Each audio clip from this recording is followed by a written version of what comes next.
ফিলিস্তিনের গাজা উপত্যকায় চলমান সংকট নিরসনে গঠিত বোর্ড অব পিসে যোগ দেওয়ার জন্য পাকিস্তানের প্রধানমন্ত্রী শাহবাজ শরীফকে আমন্ত্রণ জানিয়েছেন মার্কিন প্রেসিডেন্ট ডোনাল্ড ট্রাম্প।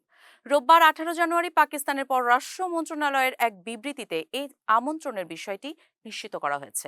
রয়টার্সের এক প্রতিবেদনে বলা হয়েছে, মধ্যপ্রাচ্যে দীর্ঘস্থায়ী শান্তি ও স্থিতিশীলতা ফিরিয়ে আনতে আন্তর্জাতিক এই উদ্যোগে পাকিস্তানের সক্রিয় অংশগ্রহণ চেয়েছে যুক্তরাষ্ট্র।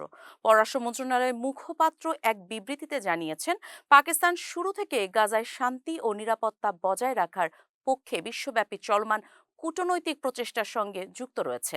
এই নতুন উদ্যোগেও পাকিস্তান তার অবস্থান বজায় রাখবে এবং জাতিসংঘ প্রস্তাবের আলোকে ফিলিস্তিন সমস্যার একটি স্থায়ী ও গ্রহণযোগ্য সমাধানের লক্ষ্যে কাজ করবে।